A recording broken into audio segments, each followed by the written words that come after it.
छत्तीसगढ़ कांग्रेस के भीतर एक समिति बनी है। समिति इस बात को सुनिश्चित करेगी कि जो लोग कांग्रेस छोड़कर गए, किन्हीं परिस्थितियों में अब जो वापस आना चाहते हैं, उनके आवेदन पर क्या निर्णय लिया जाए। ये समिति उनके मौजूदा परिस्थिति और जिन परिस्थितियों में वो कांग्रेस से बाहर गए, इन सब का एक विश्लेषण करेगी, रिपोर्ट तैयार करेगी और रिपोर्ट तैयार करने के बाद उसको जो संगठन प्रभारी हैं सचिन पायलट, उन तक भेजेगी और तब फैसला होगा। दो नाम प्रमुखता से आ रहे हैं जैसे ये समिति बनी। एक नाम है बृहस्पति सिंह और दूसरा नाम है जोगी परिवार, यानी अमित जोगी और उनकी मां रेणु जोगी। दोनों ही परिवार या दोनों ही जो नाम हैं, जोगी परिवार और बृहस्पति सिंह, इन दो के संदर्भ में एक कांग्रेस के भीतर किस्सा गोई भी चल रही है कि अगर बृहस्पति की बात होगी तो भूपेश और सिंहदेव का राय या नजरिया अलग हो सकता है, पर जोगी परिवार को लेकर दोनों एक मत होंगे। बृहस्पति को लेकर जो राय नजरिया है वो जुदा रहेगा, सिंहदेव खिलाफ हो सकते हैं, वो नहीं स्वीकार करेंगे।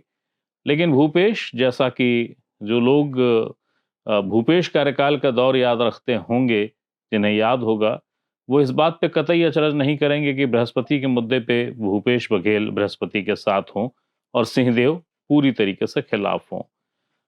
जोगी परिवार को लेकर ये एक संयोग बस है कि दो अलग अलग ध्रुव कांग्रेस के भीतर के वो एक मतेन हैं। हमने टीएस सिंहदेव से बात की, छत्तीसगढ़ कांग्रेस के बहुत अहम, बहुत वरिष्ठ नेता, सरगुजा से जिनकी पृष्ठभूमि है, जिन्हें माना जाता है कि उत्तर छत्तीसगढ़ में कांग्रेस जिस धुरी के इर्द गिर्द घूमती है वो सिंहदेव हैं। बृहस्पति सिंह की जो कांग्रेस से विदाई हुई, उसके पीछे बहुत अहम कारण बृहस्पति सिंह के कुछ बयान और कुछ बेहद गंभीर आरोप थे। इतने गंभीर आरोप कि सिंहदेव विधानसभा छोड़कर चले गए थे। और जोगी परिवार, खासकर स्वर्गीय अजीत जोगी जी या उनके पुत्र अमित जोगी को लेकर भी सार्वजनिक असहजताएं हैं जो कई मौकों पर नुमाया हुई हैं। उसमें भी सिंहदेव रहे हैं और संयोग से भूपेश बघेल भी। तो जो चर्चा हुई है वो अब आप देखेंगे। जो भी बातें हैं सामने हैं, सवाल पूरे स्पष्ट थे, जवाब भी पूरी साफगोई से आए हैं। तो अलग से कोई पृथक भूमिका की मुझे जरूरत नहीं है। जो भी बातचीत है वो हाजिर है, देखिए। की राय, उनकी सलाह और उनका मत, ये सबसे ज्यादा जरूरी है। और उसके बाद विचार होना चाहिए। दूसरी बात कि करीब करीब सब तो जोगी कांग्रेस के लोग आ ही गए हैं कांग्रेस में। 90% से ज्यादा तो पहले ही आ चुके हैं, तो अब बचे कहाँ। रेणु जी हैं, उनका भी एक उम्र हो गया है, उनकी इच्छा हमेशा रही है कांग्रेस में आने की। और जब वो विधायक थी तो उस समय मेरे से भी बात हुई थी, मैंने ऊपर भी बात की थी। उस समय पुनिया जी राज के प्रभारी थे, उनने फोन भी करके पूछा था, मैंने भी अपने से बात की थी। एक बार राजेश तिवारी जी आए थे, भूपेश भाई की तरफ से उनको बोला गया था कि राजेश ने आके बताया कि भूपेश राय चाह रहे हैं आपका। तो मैंने अपना मत बताया था।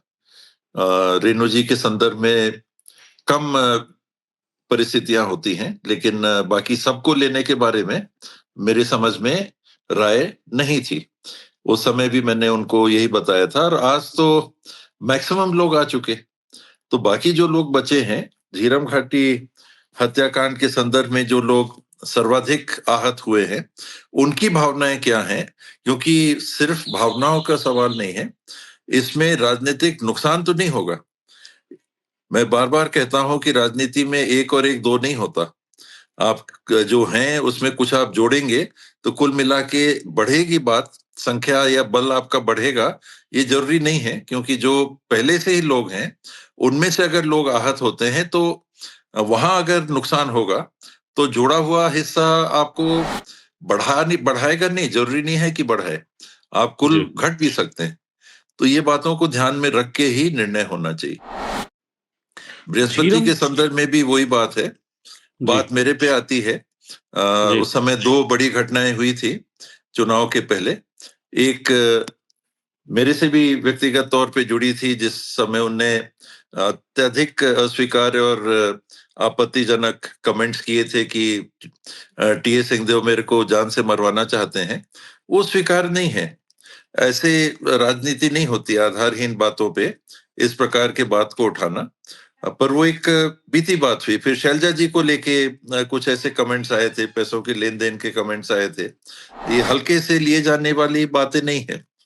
तो मैं जी, चाहूँगा कि फिलहाल मेरे को माइनस करके भी ये देखें, जो बृहस्पति के साथ घटनाक्रम क्रम हुआ था, आए भी थे बृहस्पति अभी मेरे को परसों राजकुमार में परसों या कल ही तो कल ही राजकुमार कॉलेज में आए थे, मेरे से मुलाकात भी हुई थी।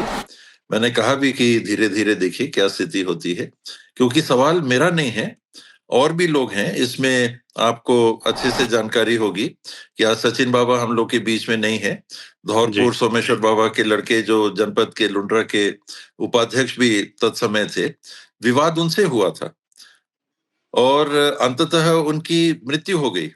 वो जी, केस के ही सिलसिले में उनको वापस अंबिकापुर जाना पड़ रहा था, कोर्ट में पेशी लगी थी। तो वो जो परिवार है धौरपुर परिवार, वो बहुत ज्यादा, सोमेश्वर बाबा बहुत ज्यादा आहत हैं आज, जहां तक मैं समझ पाऊंगा।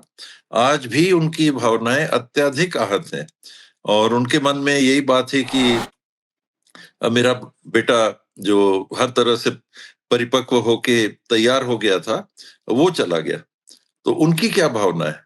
मेरा नंबर तो बाद में आएगा, मेरी राय तो बाद में आएगी, क्योंकि वो भी आप जानते हैं कि एक प्रभाव रखते हैं। उनका भी एक प्रभाव क्षेत्र है। हल्के से उनको या उनकी जो टीम है, उनके जो संबंध हैं, उनकी जो रिश्तेदारी है, हल्के से नहीं लिया जा सकता। वो लुंड्रा हो गया, अंबिकापुर हो गया और उसके बाहर भी बलरामपुर जिला भी हो गया, उसके बाहर भी उनकी पहुंच है, उनका प्रभाव है और बहुत आहत हैं। आज भी जहां तक मैं समझता हूं अत्यधिक आहत हैं। तो उनसे राय लेनी चाहिए कि क्या आपकी क्या मंशा है। उनका बच्चा लड़का तैयार होके और मृत हो गया, तो उनका मन बहुत भारी था और आज भी मैं समझता हूं कि बहुत ज्यादा भारी है। बृहस्पति जो भी बयान दे रहे हैं, उन्होंने आपके संदर्भ में कहा कि मैं जाके माफ़ी माँग लूँगा, लेकिन ये भी तथ्य है कि उनके बयान में कहीं पर भी धौरपुर हाउस यानी सोमेश्वर शरण जी या उनके पुत्र के साथ जो हादसा हुआ या जो पूरी पृष्ठभूमि थी, उसको लेकर मौन हैं। आपसे जो व्यक्तिगत उन्होंने मुलाकात की, आग्रह मनुहार किया, क्या उसमें कोई बात हुई ऐसी? उन्होंने कहा? नहीं, कोई उन हो सकता है उनके ध्यान में ना हो बात कि असली बात क्या है। असली बात तो देखिए, जो हुआ सोमेश्वर बाबा के लड़के से ही हुआ था। मेरा जी, तो दूर दूर तक कोई लेना देना नहीं था उस पूरी घटनाक्रम से। मेरा तो कोई लेना देना ही नहीं था। इसके अलावा कि बाद में मेरे खिलाफ बयानबाजी हुई और अत्यधिक आपत्तिजनक बयानबाजी मेरे संदर्भ में की गई, जबकि जी, ना तो मैं मौके पे था, ना मेरी कोई किसी से चर्चा हुई थी, ना उस दिन बाबा जो नहीं रहे उनसे मेरी कोई बात हुई हो, न बृहस्पति से कोई बात हुई, न किसी से बात हुई। आमतौर पे जो लॉ एंड ऑर्डर की बातें रहते हैं, आदमी यही मानता है कि भाई गुण दोष के आधार पे उसमें कार्रवाई होगी। तो मेरा कहीं रोल ही नहीं था और मैं कैसे बीच में आ गया, मैं समझ नहीं पाया। तो चलिए मेरी बात है, मैं अपने तरीके से उससे डील कर सकता हूँ। जैसे आपने बोला जी, बृहस्पति आए मिलने के लिए, वो एक अलग बात हो गई। पर सोमेश्वर बाबा उनके परिवार का क्या?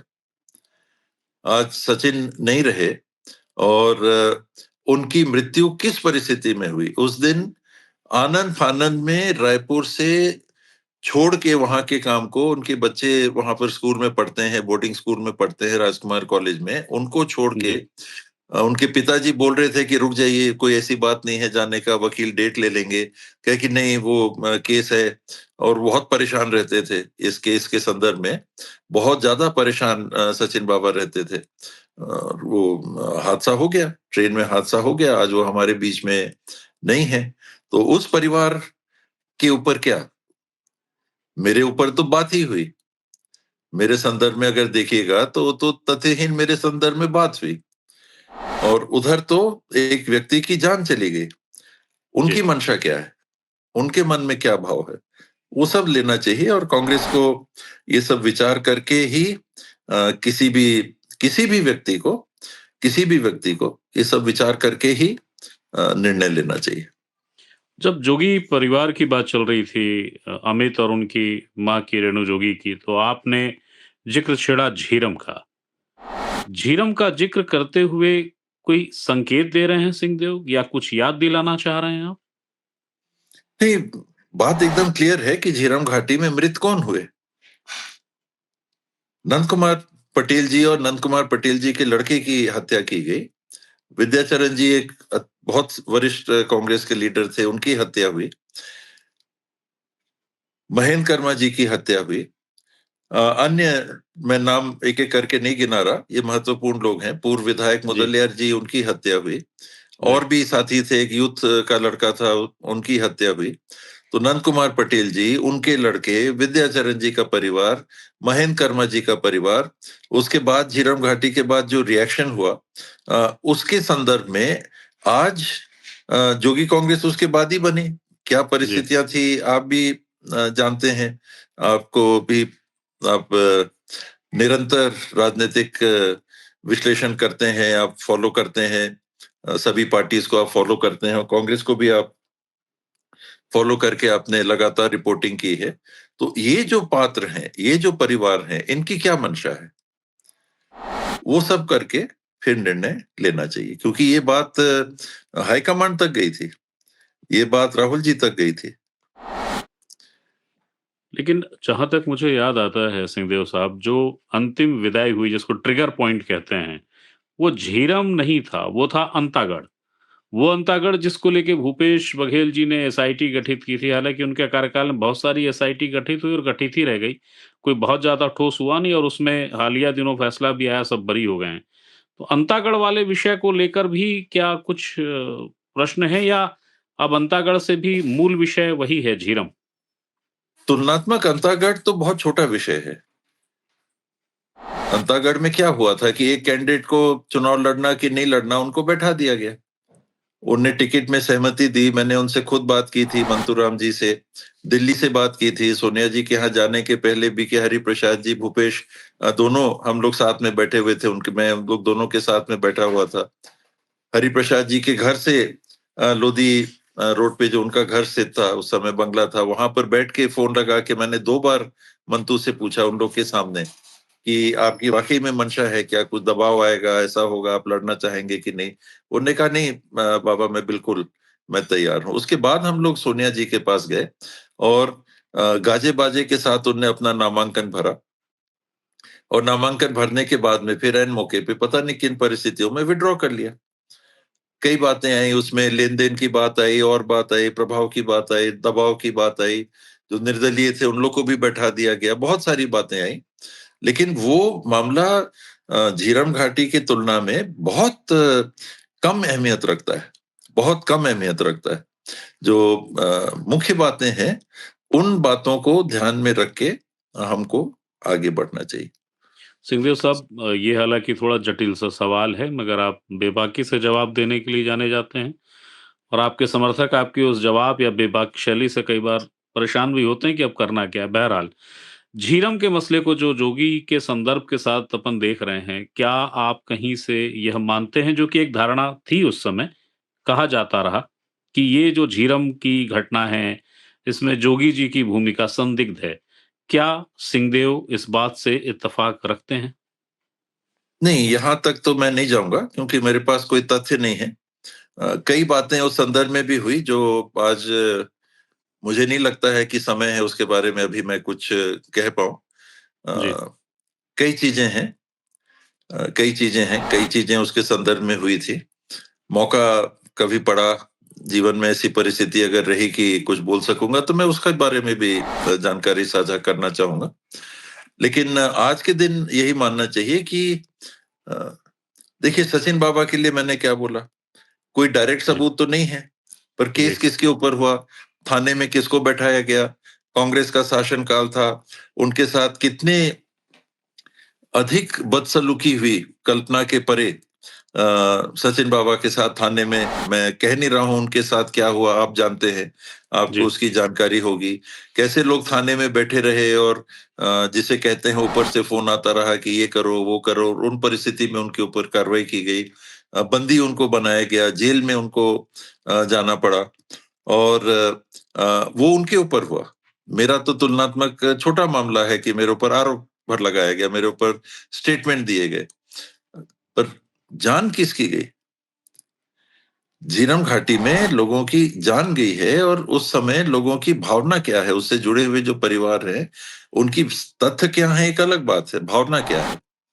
तथ्य में हम लोग जाएंगे तो बात कहीं की कहीं चली जाएगी, जी। वो बात बहुत लंबी चली जाएगी, बहुत दूर तक चली जाएगी। उसमें मैं नहीं समझता कि हम लोग को अभी पढ़ना चाहिए, लेकिन भावना लोगों की क्या है? उमेश से बात हुई क्या, और लोगों से बात हुई क्या, ये पात्र है।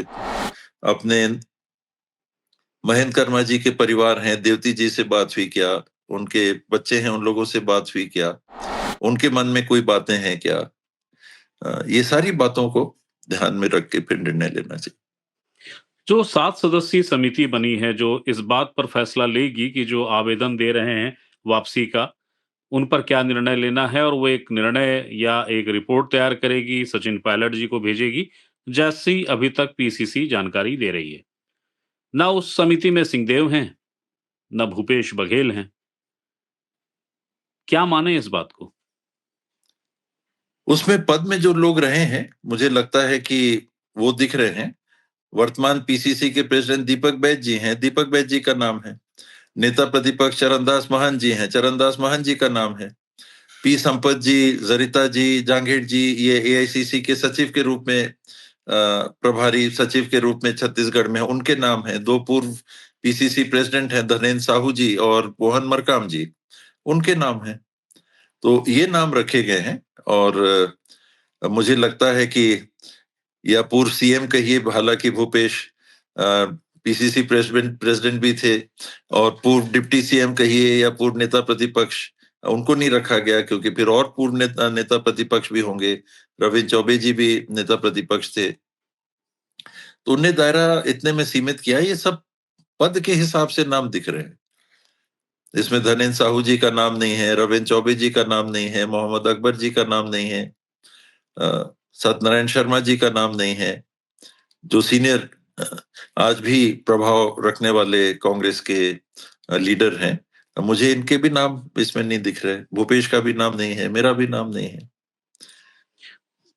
भूपेश बघेल पाटन के मौजूदा विधायक और पूर्व मुख्यमंत्री बृहस्पति सिंह का ये जो एपिसोड है पूरा, जिसमें के बाद बृहस्पति सिंह की जो पूरी चर्चा हो रही, फिर वो सचिन जी की घटनाक्रम का हो, या थाने में जो कुछ हुआ, जिस तरीके से फिर रायपुर, बिलासपुर में उनके बयान हुए, भूपेश बघेल इससे असंलिप्त नहीं थे। मुझे बहुत अच्छे से याद है, जब विधानसभा आप छोड़ के जा रहे थे, उस समय की जो भूमिका थी और जिस तरीके से आप गए, उसके बाद जिस तरीके से भूपेश बघेल ने बृहस्पति को बृहस्पति भाई कहा, उसके बहुत सारे मायने, बहुत सारे संदर्भ थे। उन संदर्भों का कहीं कोई ज़िक्र है आपके ज़हन में? उसको किस रूप में याद करते हैं आप? जब बृहस्पति सामने अब कहें कि मुझे तो वो गुस्सा आ गया था या मैं भटक गया था, तो क्या कोई दरियाफ्त हुई, कोई सवाल हुआ कि भटका किसने दिया था आपको? अब वो वही जानेंगे, बृहस्पति ही जानेंगे इसके संदर्भ में।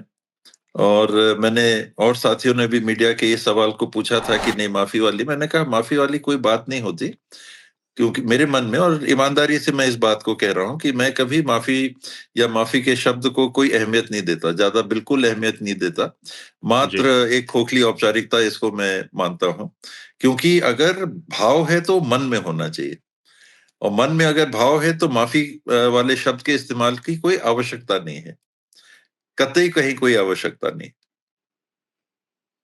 तो बहरहाल अगर आपके मन में ऐसा भाव नहीं है कि भई क्षमा और माफ़ी, मगर जो दंश है, परिवार से ही जुड़ा हुआ, एक पिता का भी दर्द है जिसने अपने युवा पुत्र को खो दिया है, जिसे लेकर बृहस्पति खामोश हैं।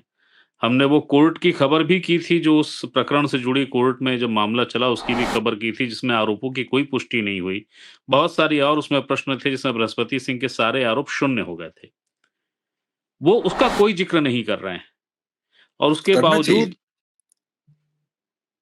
उनको करना ये चाहिए था और आना कर नहीं चाहिए रहे हैं। संदर्भ में। बहुत वरिष्ठ कांग्रेस से जुड़ा हुआ परिवार है। धौरपुर का जो परिवार है, इनके पूर्वज भी कांग्रेस से बहुत लंबे समय से जुड़े रहे, कांग्रेस के पदाधिकारी रहे, ब्लॉक अध्यक्ष रहे, पीसीसी के सदस्य रहे और एक प्रभाव रखने वाला परिवार है लोगों के बीच में। तब तो सचिन बाबा उपाध्यक्ष बने। जनपद के उपाध्यक्ष कहाँ से बन गए? चुनाव आदमी लड़ता है। तो ये तो राजनीतिक पहलू है। मानवीय जो पहलू है कि एक ऐसे परिवार जिन्होंने लगातार कांग्रेस का साथ दिया, उनके बीच में अगर उनके पुत्र को और घर के बड़े लड़के को उनने खो दिया, तो उनके मन का दर्द कैसा है? चलिए एक काल्पनिक सा सवाल कर लेता हूँ, विशुद्ध काल्पनिक है, अभी कोई उसका कुछ आधार हैं, पर अभी वो काल्पनिक है। ऐसी चर्चाएँ हैं, राजीव भवन रायपुर से लेके तमाम कांग्रेस के लोग जो जानते हैं कि बृहस्पति के मसले पे भूपेश और सिंहदेव अलग राय रख सकते हैं। जोगी के मसले पे एक राय है कि नहीं, इनका प्रवेश नहीं। बृहस्पति के मसले पे अगर ये मुद्दा आ गया कि नहीं उनका प्रवेश होना चाहिए या प्रवेश अब करें उनका और वो उस विषय मूल विषय जिसका उनको जिसका हम ज़िक्र कर रहे हैं सचिन सिंहदेव का, उसको लेकर वो चुप्पी रखते हैं। सिंहदेव आप क्या करेंगे? फिर कह रहा हूँ, अभी ये काल्पनिक है लेकिन इसमें आधार है। जब बात आएगी तो आप देखिएगा। पहला तो मेरे से पूछा जाएगा कि नहीं पूछा जाएगा तो मैं कांग्रेस के परिवार में अपनी राय को रखूंगा, स्पष्ट रूप से रखूंगा। और नहीं पूछा जाएगा तो फिर जैसी प्रतिक्रिया उस समय होगी, साथ के लोग क्या बोलेंगे, परिवार के लोग क्या बोलेंगे, फिर वैसा करेंगे। आप बेहद गंभीर बात कह रहे हैं। जी, मैं सच्ची बात कहता हूँ, कोई बहुत बड़ी चीज नहीं है। अ, फिर बात उस समय, क्योंकि देखिए जहां लोगों की जान जा रही है, वहां हल्केपन में राजनीति के को जगह नहीं मिलनी चाहिए। जिनकी भावनाएं आहत हैं, वो भी राजनीतिक तौर पे हल्के लोग नहीं हैं। तो अगर राजनीतिक रूप से भी देखना है, इसीलिए मैंने कहा 1+1 राजनीति में 2 नहीं होता। हालिया दिनों दीपक बैज पीसीसी चीफ से चर्चा हुई थी, हमने एक इंटरव्यू किया था उनका। वो बड़े आशान्वित थे कि बृहस्पति सिंह जी की वापसी हो जाएगी, सिंहदेव जी मान जाएँगे। लेकिन अभी आपने जो कहा है, हालाँकि मैंने उस इंटरव्यू के बीच में उन्हें कहा भी था कि इतने आशान्वित हैं आप लेकिन सिंहदेव आहत हैं। तो उन्होंने कहा नहीं सियासत में हो जाता है। लेकिन अभी जो आप कह रहे हैं, उसके तो बड़े गंभीर मायने हैं। मतलब ये आप एक ऐसी बात कह रहे हैं जिसकी अ, किसी भी शब्द की गंभीरता को कम करके नहीं देखा जा सकता। क्या दीपक बैज इतने अनजान हैं, इतने वरिष्ठ नेता या एक पूरे क्षेत्र की भावना से? उन्हें बृहस्पति के संदर्भ में मेरे से खुल के कभी बात की नहीं। कोई हल्की-फुल्की बात हुई होगी तो अ, उस तौर पे आदमी भी उसी कहता है कि देखेंगे, जैसा होगा धीरे-धीरे सबसे राय करके। अभी तो मैंने क्षेत्र की बात ही नहीं की। रामानुजगंज, बलरामपुर की मैंने बात ही नहीं की। वहाँ के लोगों की क्या राय है, मैं तो केवल, क्योंकि आपने मेरे संदर्भ में पूछा, तो जी। मैं केवल अपने और एकदम निकटतम जो परिवार है, उनके संबंध में कह रहा हूँ। जब भी किसी को के संदर्भ में निर्णय लेना हो, तो हर पहलू को देखना चाहिए। और भी लोगों की क्या राय है, सबकी क्या राय है, तब फिर जल्दबाजी में नहीं ये सब होना चाहिए, तभी तो समिति का गठन किया गया। इसके पहले भी अब बहुत लोगों को ले लिया। जी। मेरा मानना है कि वैसे नहीं लेना चाहिए था, क्योंकि जिनको एक के बाद एक जोड़ा गया, उनके क्षेत्र से जुड़े हुए या उनसे ताल्लुक रखने वाले जो लोग थे, उन लोग से भी सलाह, उन लोग से तालमेल होने के बाद में प्रवेश हो, तब तो फिर 1 से कुछ आप जोड़िएगा तो 1 से ज्यादा हो सकता है। और आप अ, राजनीतिक निर्णय लेके और जोड़ दीजिए कि हाँ अभी हमसे जुड़ जाएंगे, कि हमारी लॉबी बन जाएगी, तो उसका फायदा नहीं होता, उसका नुकसान हो सकता है। बहुत बहुत शुक्रिया सिंहदेव साहब, आपने हमें समय दिया, व्यस्ततम समय में से समय निकाल के हमसे बात की, हम इसके लिए आपके आभारी हैं। तो ये थे हमारे साथ प्रदेश छत्तीसगढ़ कांग्रेस के वरिष्ठ नेता टीएस सिंहदेव। जो सवाल थे वो सार्वजनिक हैं, मैंने सामने पूछे हैं, और जो जवाब थे वो भी बिल्कुल सधे, सीधे, साफ, सपाट, जो सिंहदेव का अंदाज है, वो आए हैं उसी रूप में।